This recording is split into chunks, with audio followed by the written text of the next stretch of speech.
Good morning. Welcome to Krishna's classroom.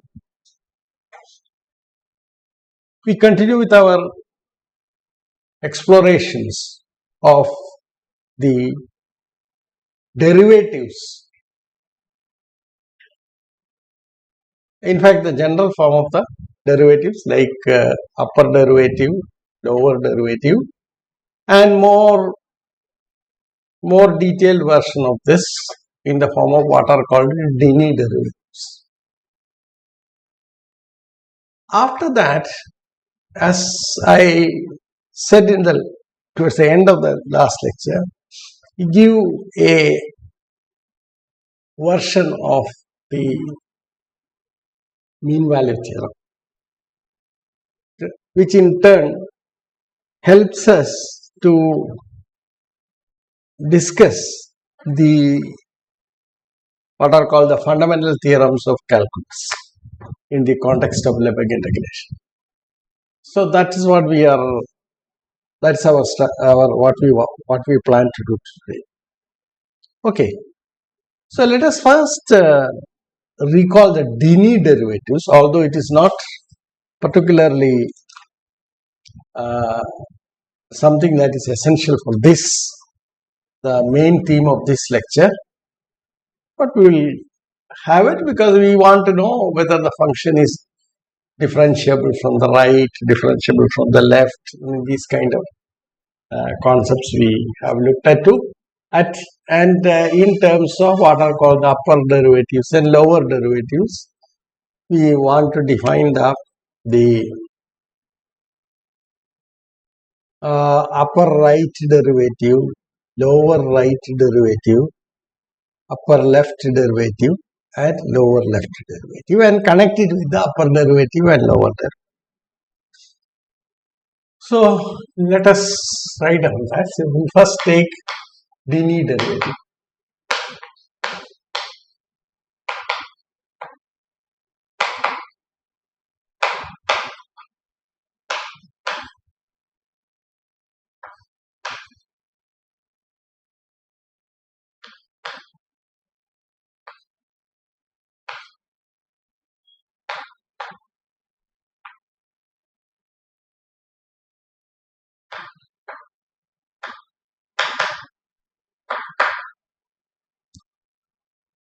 So let us begin with what are called the Dini derivatives. The Dini derivatives are, we define what is called the upper right derivative, lower right derivative, then upper left derivative and lower left derivatives. So we start with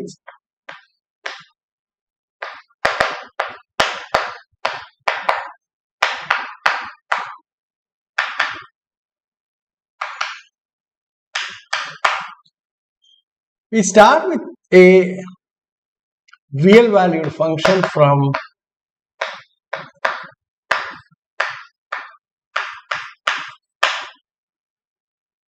now we take a point C, which is the interior point of the interval.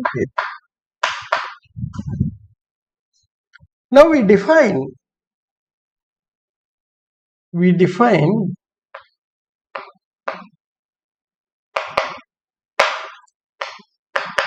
first the lower right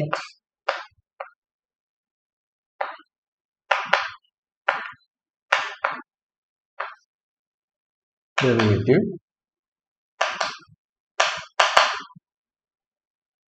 We define it as d plus, this is the notation, f at the point C is defined as limit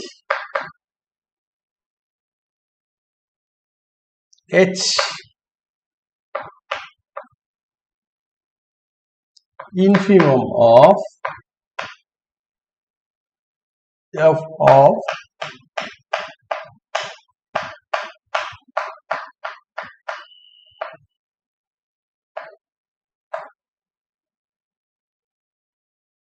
here, of course, we are writing x positive. That means we are working on, this is your C, this is your C, then we are working on this portion. This is C plus H. So we are working on the derivative on this particular part. Okay. Now we define what is called the upper, this is the lower right derivative. Upper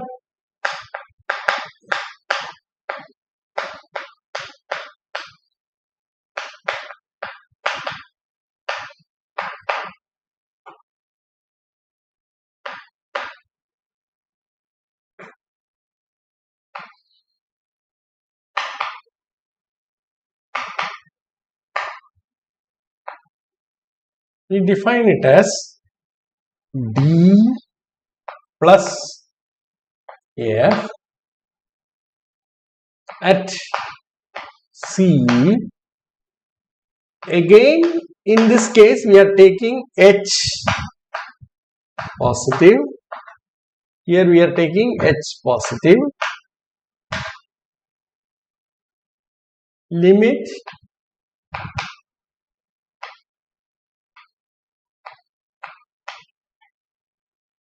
goes down to 0 of the supremum of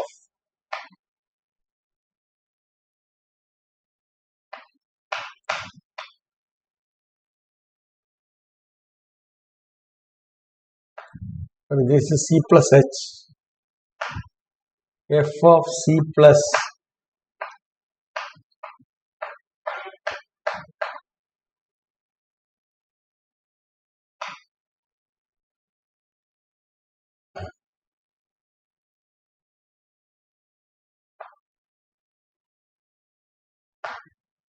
okay. Now here of course H is positive. Now we take up the two other derivatives. Again we are talking about the derivative from the left. So you have an upper derivative as well as a lower derivative taken from the right. Now we define the upper and lower derivatives taken from the left. Okay. So here you see that since you are talking only about the upper derivatives, you can include this point also, A also, because then your A plus H turns out to be within this interval. Okay. So I'll write these two for this. Now we take F from A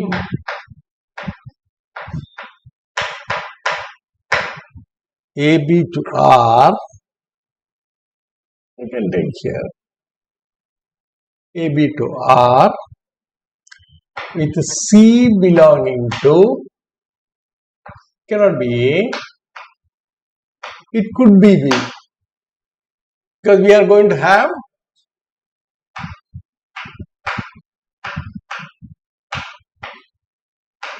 H negative.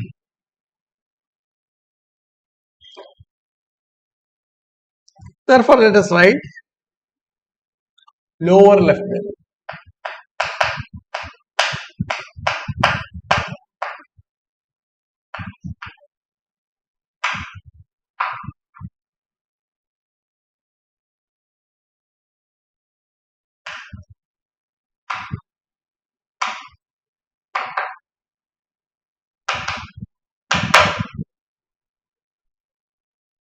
Lower left. So this is defined as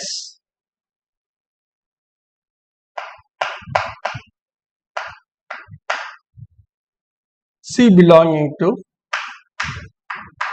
AB. We have D minus F at C defined as limit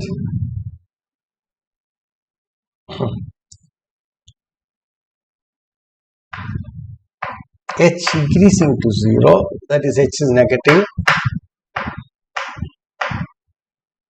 supremum,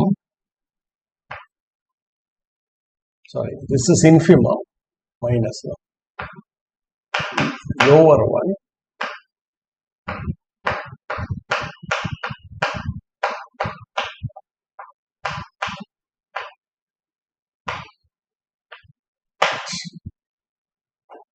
and this is lower left. Now we define lower right,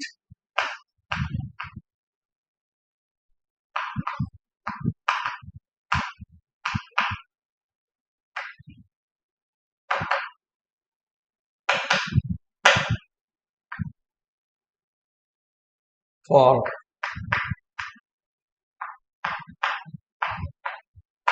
AB be included, because you are taking h to be negative, therefore b minus h or b plus h when h is negative is going to be inside where f is defined.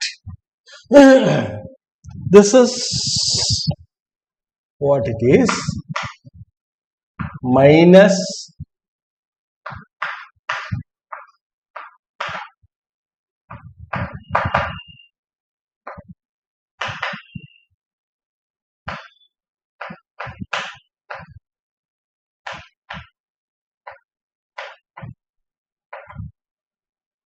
infimum, not infimum but supremum of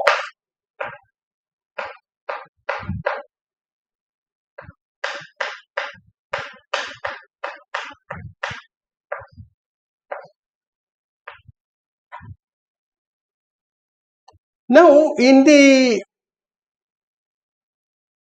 when we defined earlier the upper and lower derivatives, that is d bar and d bar, and this is the upper one, and d sub bar, super bar and sub bar.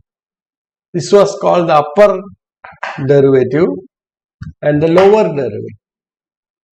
Okay. Now we are going for further detailed splitting of this derivative. So what you call upper right, lower right, then you have lower left, and then lower right, upper right, lower left, and lower right. So these are the, sorry, I think this is called upper left.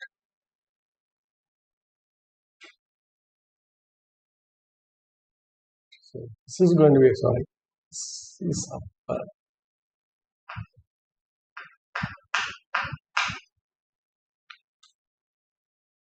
right. Okay.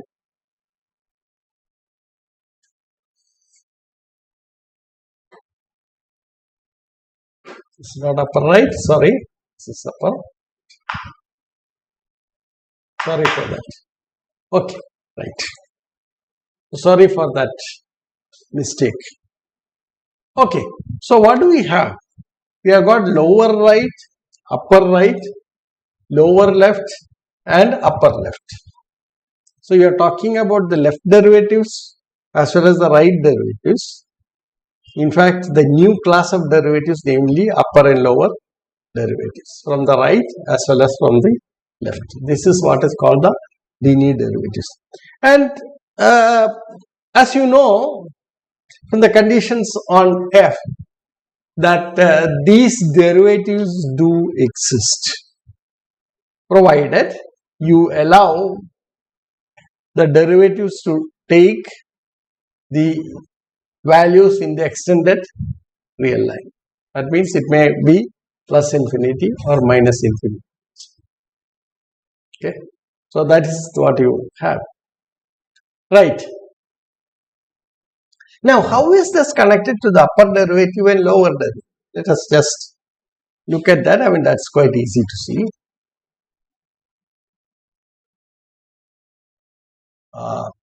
Yeah.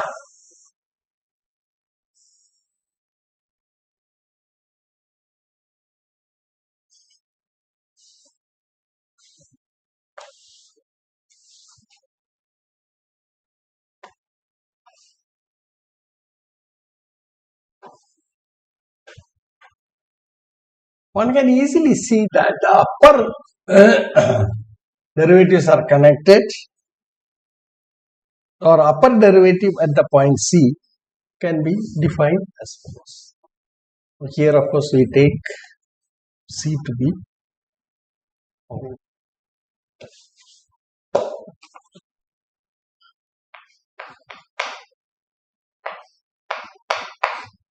open interval AB, because you have to do you are taking both the right and left derivatives. So we have to, C is some interior point of the interval AB. Okay, in that case, we have the upper derivative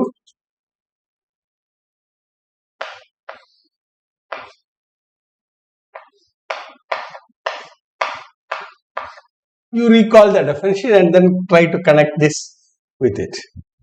Now, this is equal to the, in fact, supremum, let me write supremum. There are only two values that you consider, and it's supremum means it is the maximum of, since it's the upper derivative, we have d plus f at C and d minus f at C. Similarly,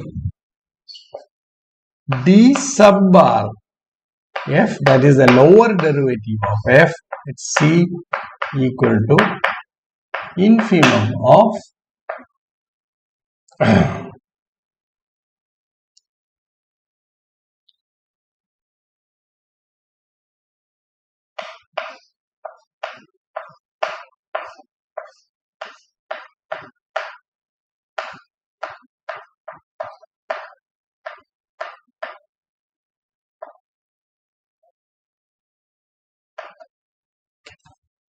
so this is quite easy to verify. Okay. So now we are in a position to talk about whether the upper derivatives, what is the upper derivative of a function from the right and lower derivative of the function from the left. And we have now looked at what is called the derivative of the function. What you call the derivative, upper derivative and lower derivative function at a point C. Okay, but that's not too much important for our further work. So the concept of upper derivative and lower derivative that we have introduced is more than enough. Now, if you want, you can look into the following, that is some examples.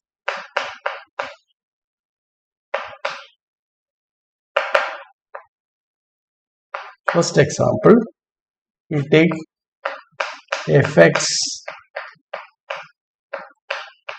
1 by 3.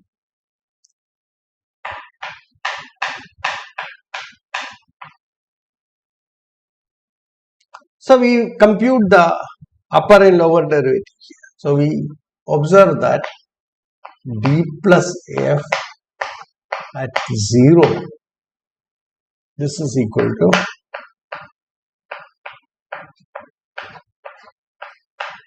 that means whether you compute it from the right or from the left, it is the same. Okay.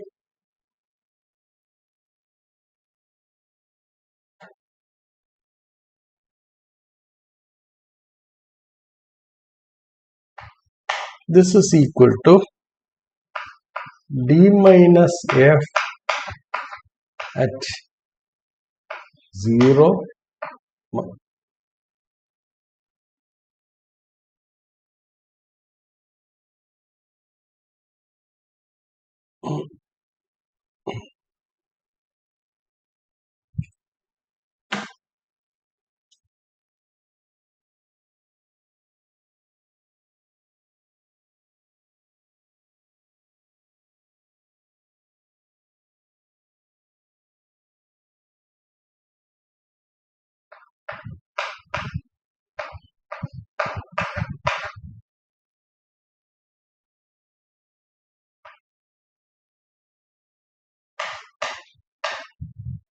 which is equal to plus n.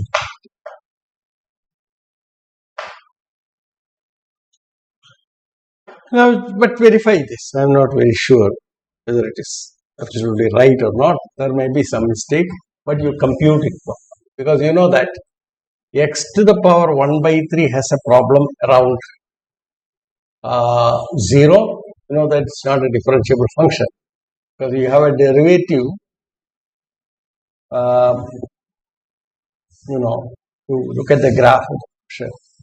You see that the right derivative as well as the left derivative become infinite.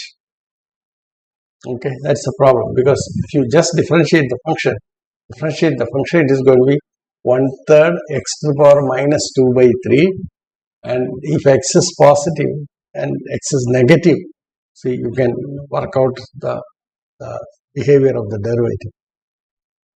Okay, right? So let us. It is interesting to analyze this by looking at the graph and then computing the lower derivative and upper derivative. Therefore, you see that the upper derivative as well as the lower derivative are the same, but it's not finite. Okay, it's infinite. Therefore, the function is not differentiable. The second one is mod x. X belonging to R. This again we have looked at the d plus and d minus, and you can show that d plus f at 0, that is the lower one, and d plus, that is the upper derivative and lower derivative from the right, this is equal to 1. And d minus f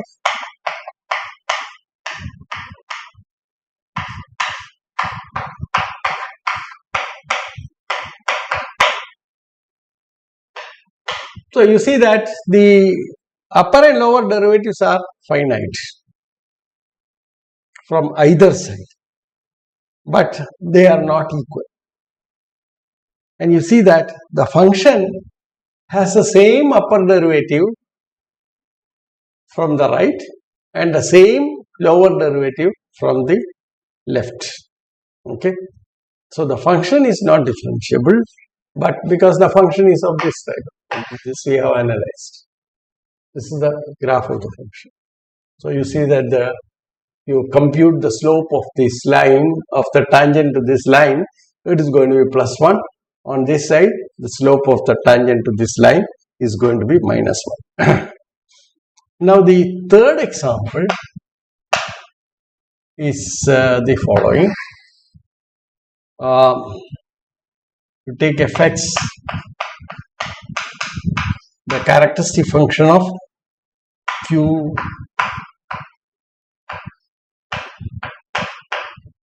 (0, 1). Now suppose x belongs to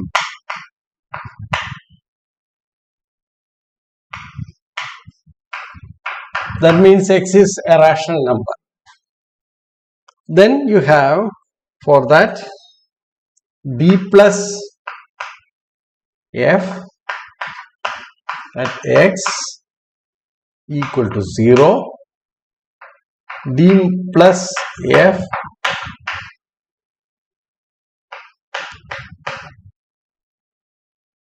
this is equal to plus infinity. Then d sub minus equal to minus infinity d sub minus f at x equal to 0. This you can work out. So you can see that the d plus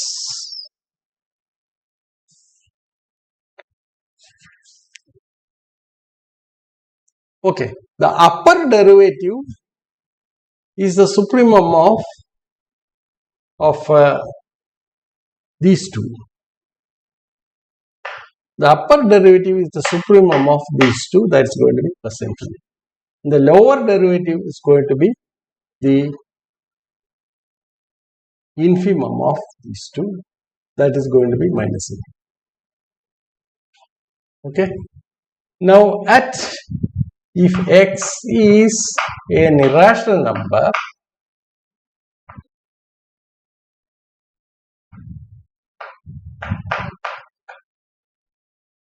then what you have is d plus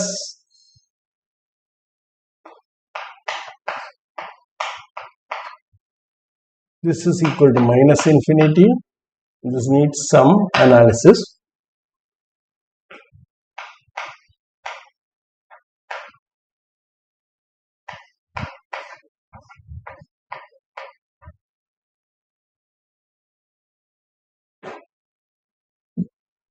Equal to 0. Similarly, d minus sub minus f at x, this is equal to 0. So the infimum of these two will be the lower derivative, that is minus infinity. Then d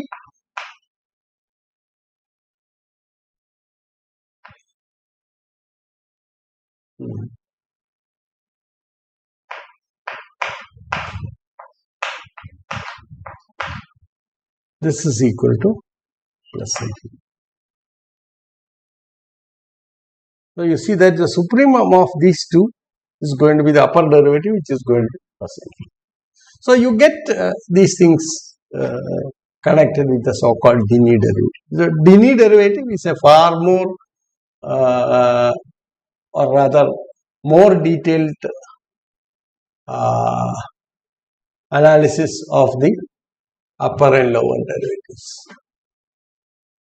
Okay, but that's not required for our purpose anyway.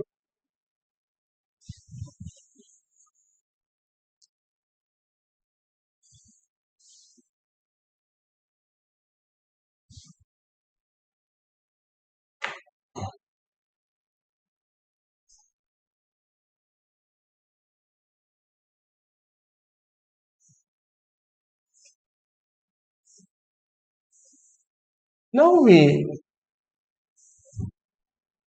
go over to consider the mean value theorem.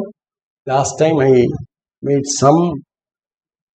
I gave some details of that. I will repeat some part and then after that we give the generalization. Okay. Right. So recall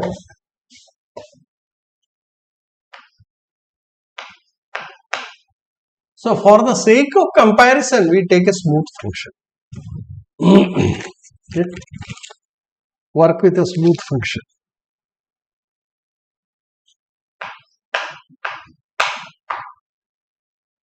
CAB and differentiable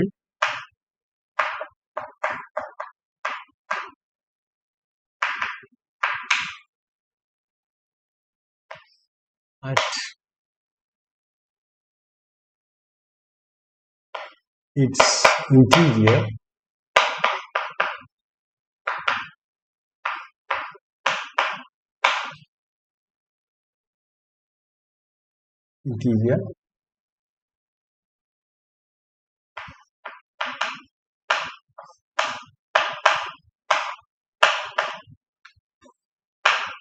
AB with f derivative of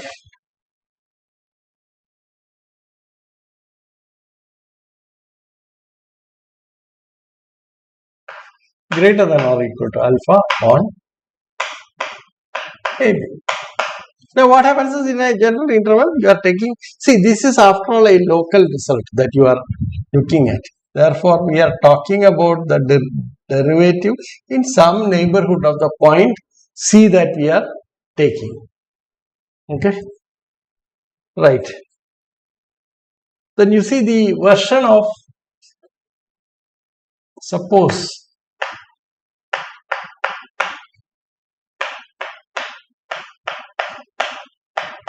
then this is what we have, because since we are considering a smooth differentiable function, we have fb minus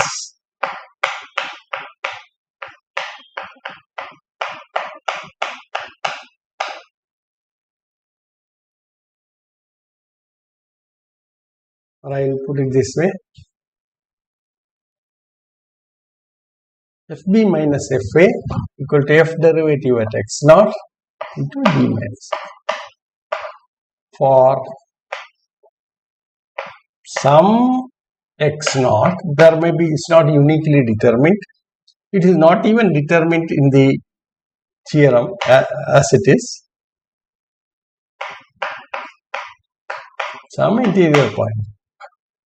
So there exists an interior point x naught such that fb minus fa equal to f derivative at x naught times b minus a. This is the version that you have.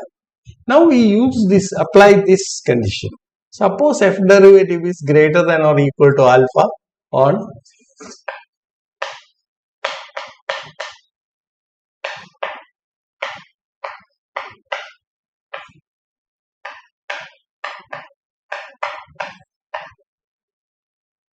then what do you get? You get fb minus fa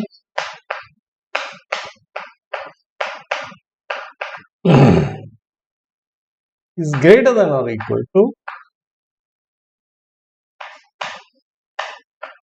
so we get some estimate of fb minus fa in terms of the derivative, or we are connecting with this alpha times b. Okay? You can have a deeper analysis of this, but let us take it in the direction in which we want to look at it. Therefore, what about b minus a? B minus a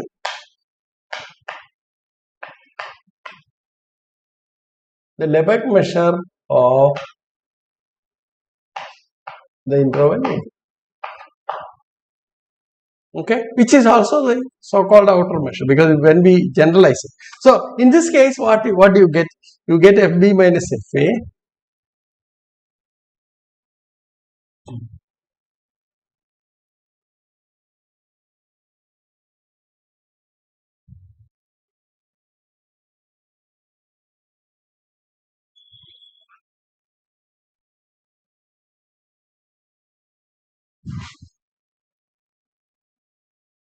so fb minus fa, so we have fb minus greater than or equal to alpha times measure of the interval in terms of the measure.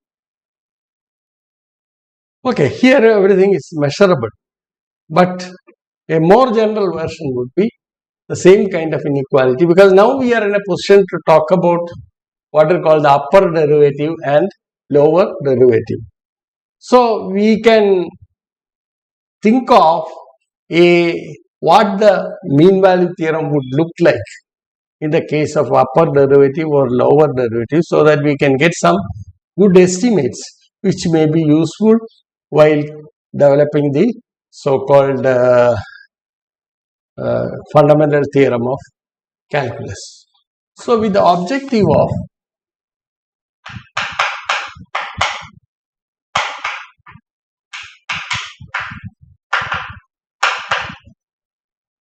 the objective of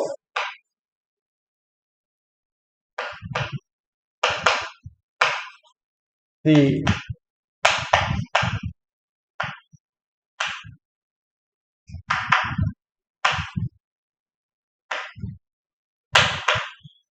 calculus for a general class of functions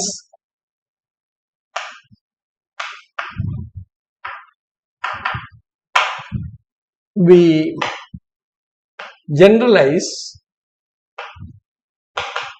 the above theorem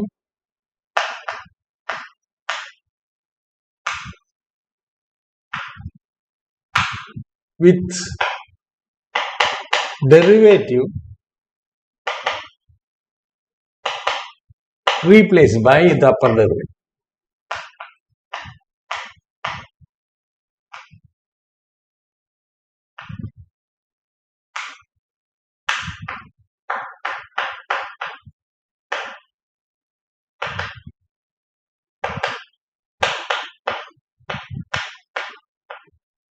D bar f.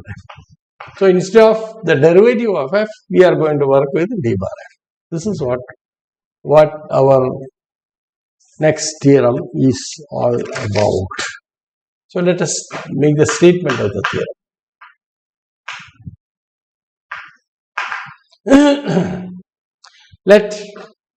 But we prove it only for increasing function for the time being. An increasing function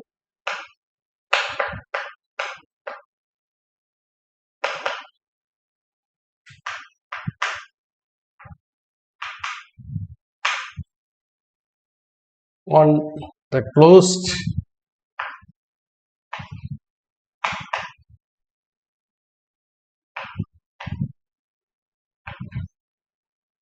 interval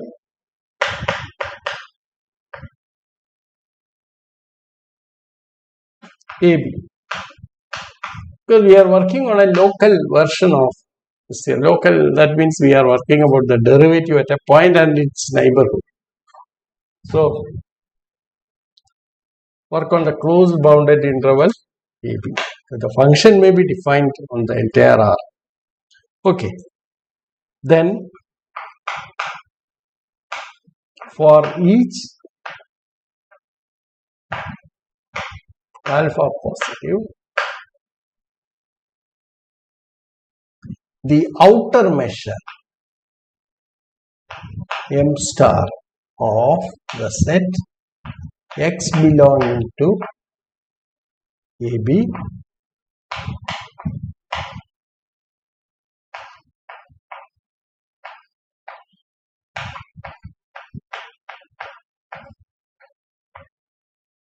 that means we are taking the set, the subset of the open interval AB where d bar f x is greater than or equal to alpha. So you see how it is getting generalized. There you are working on the intervals only. Here this set need not be an interval. This set need not be even a measurable set. That is why we are taking, instead of M, we are writing M star. Okay. So this is less than or equal to 1 upon alpha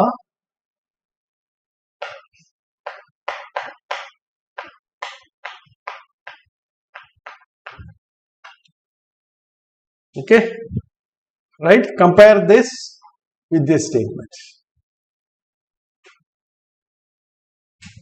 Okay.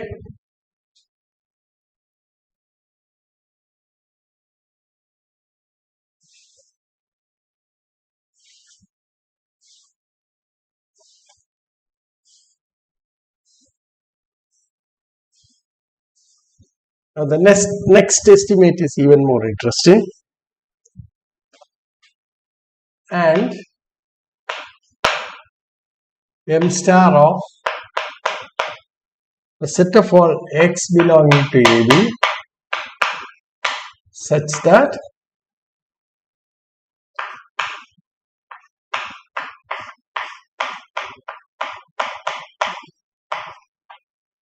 0, equal to plus infinity.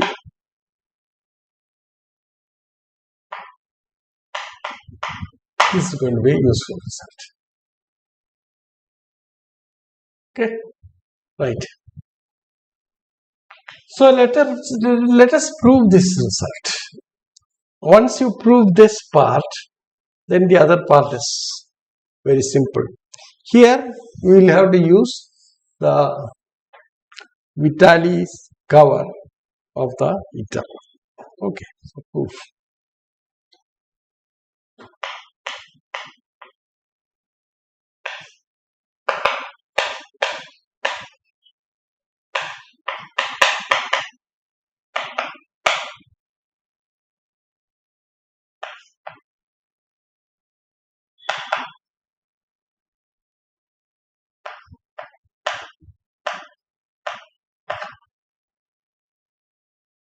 So we use the Vitalis covering lemma because we want to split the whole thing.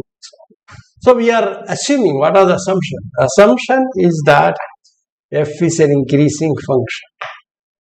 Okay. And on that, on the closed bounded interval, this, then for each alpha positive, m star of the set of points on AB where the upper derivative is greater than or equal to alpha has outer measure bounded by 1 upon alpha fb minus f. That's the version. So proof. Let positive. Now define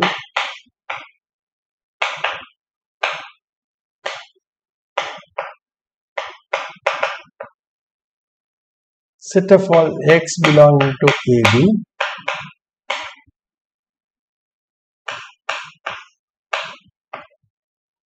d bar f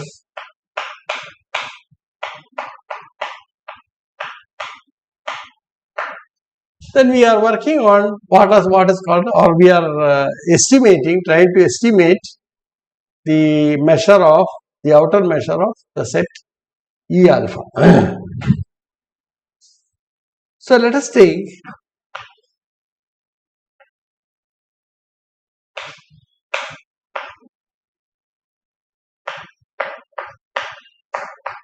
we have assumed alpha positive, therefore this interval, so we take alpha prime in this interval. Let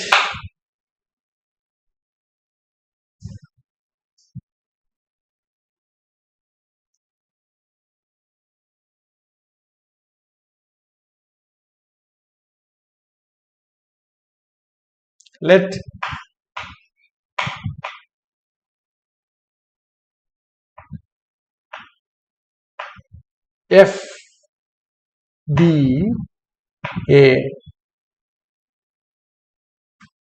collection of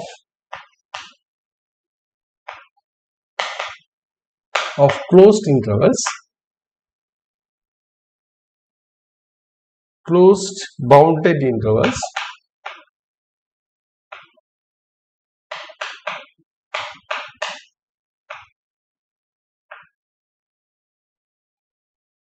CD contained in AB such that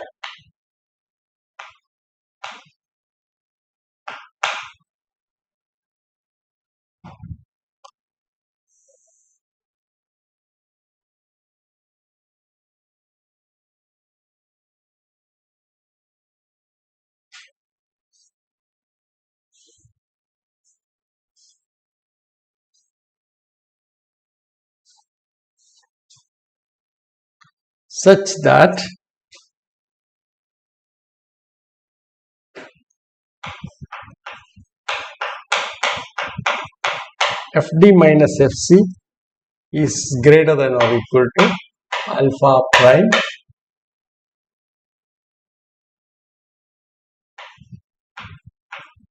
D minus C. Now since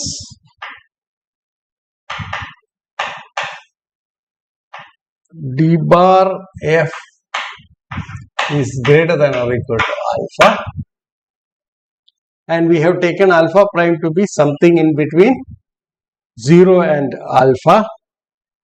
We have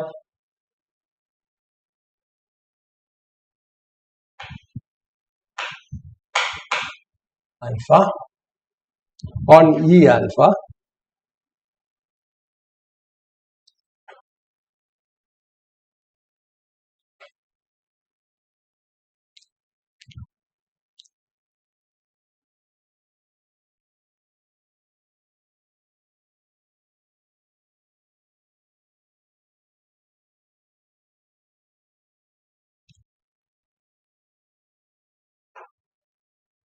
by the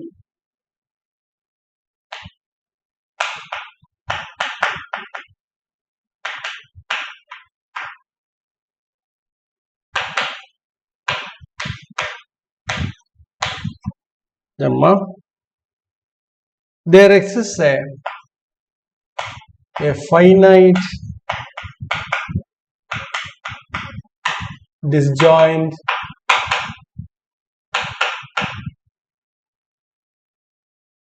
you have taken this as closed bounded intervals. Finite disjoint, this is the additional thing that comes out from this. Finitely many disjoint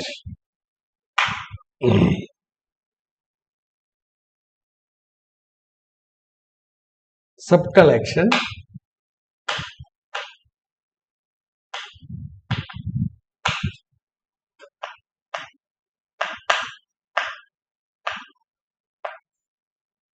CKDK and K running from possibly 1 to N. That means there are finitely many such intervals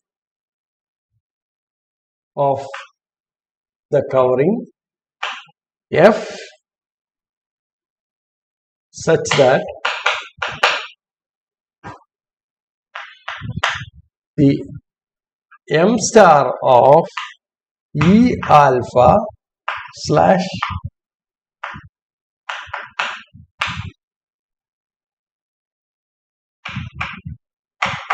these are disjoint intervals. You should see that. Therefore, this is less than epsilon. That means it nearly these finitely many intervals cover the whole of E alpha. That is what it says. Okay, it can be made as it can be covered by disjoint disjoint intervals, finitely many of them, as closely as you want. So once you fix your epsilon, there is a corresponding n that you get. This is the spirit of the so-called Vitali covering lemma. Okay, so let us use that. Now, what we have is this E alpha is contained in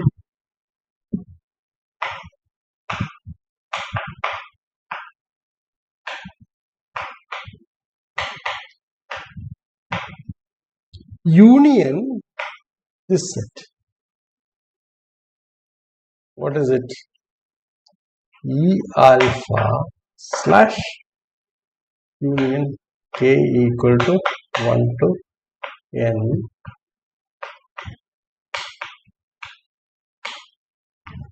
in fact you are just taking the union of these two. Okay, so this is actually equal to. Now by this finite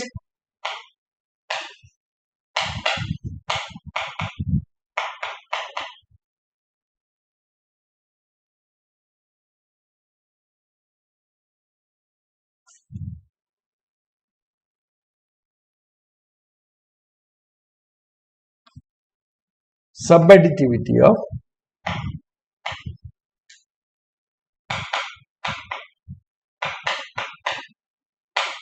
of outer measure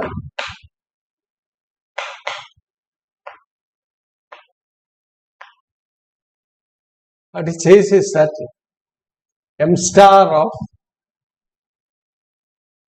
union 1 to n ak is less than or equal to the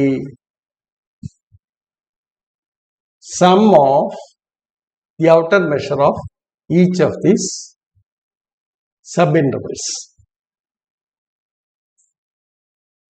So we are going to use that result.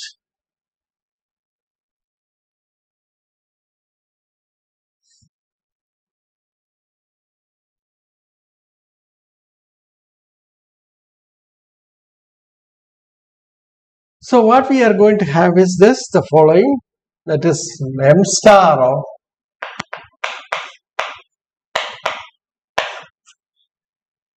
is less than, now you see these are disjoint intervals and you get the outer measure of these two there, that is the measure of that, so it is going to be dk minus ck.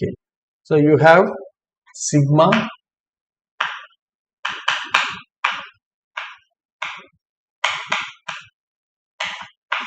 plus, and this part we have, we have chosen this, the interval ck dk such that this is m star of this is less than epsilon, therefore this is.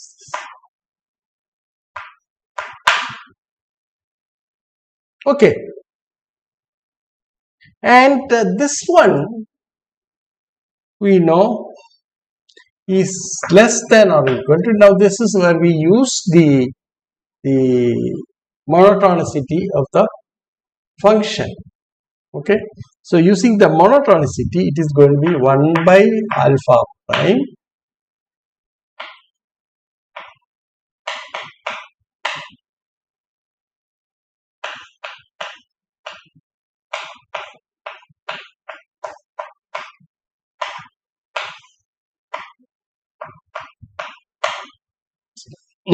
this is what you get. So this estimate here we use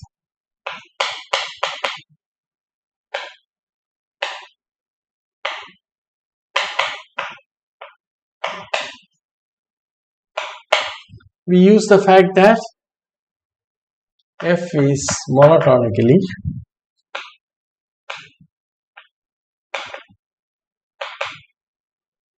increasing.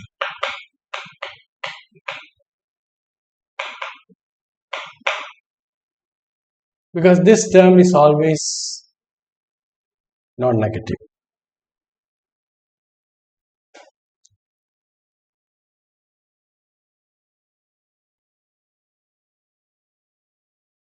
And this is a disjoint connection.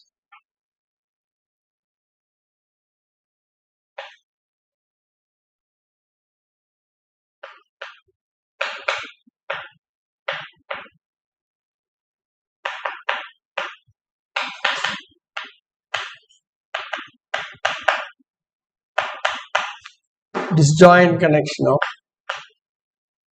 collection of intervals.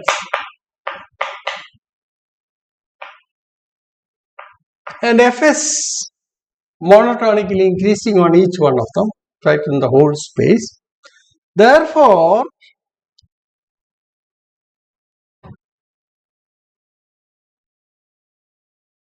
f is monotonically increasing, and therefore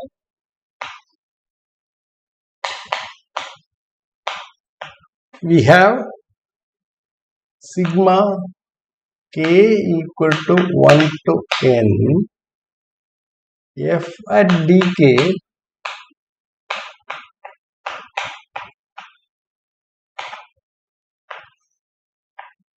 is less than or equal to fb minus f. Now that's easy to find out. It's from the monotone nature of the function.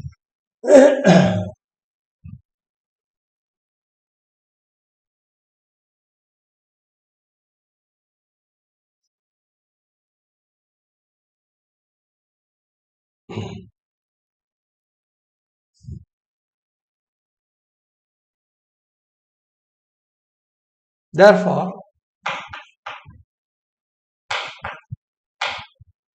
for each epsilon positive and alpha prime alpha m star of is less than or equal to alpha prime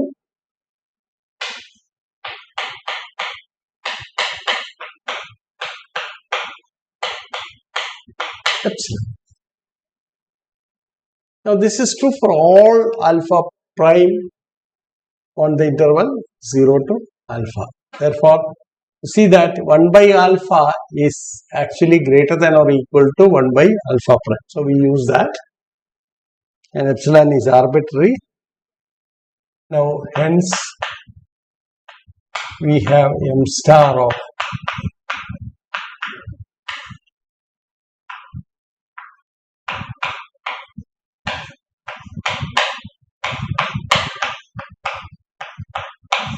since epsilon is arbitrary. Okay, so that proves the first part.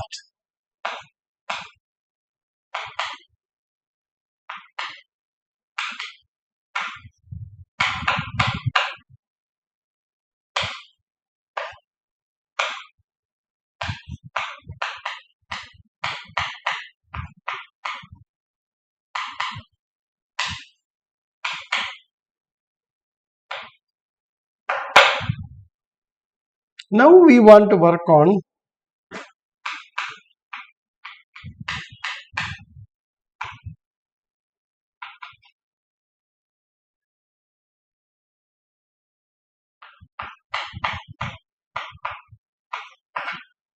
d bar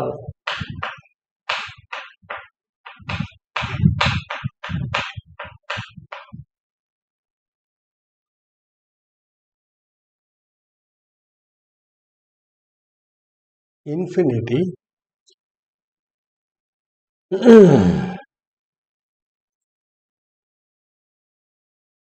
let us designate it by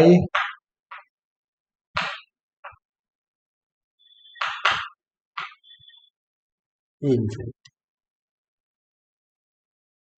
Then we observe that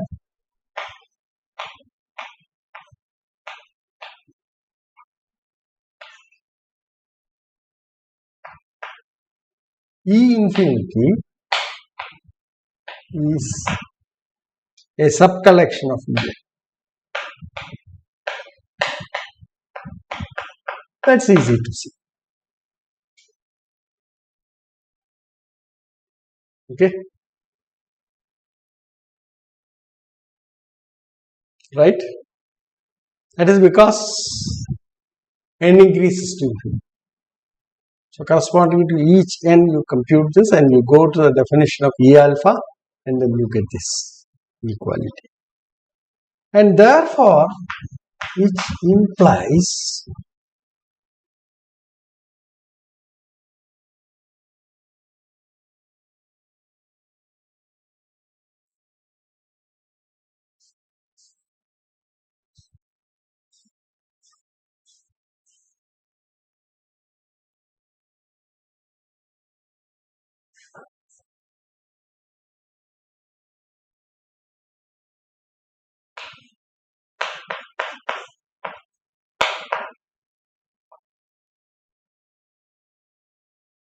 m star of E infinity is less than or equal to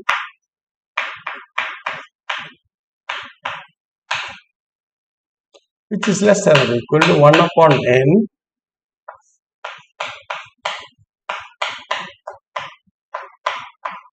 b minus f. Now because this is valid for every n, which implies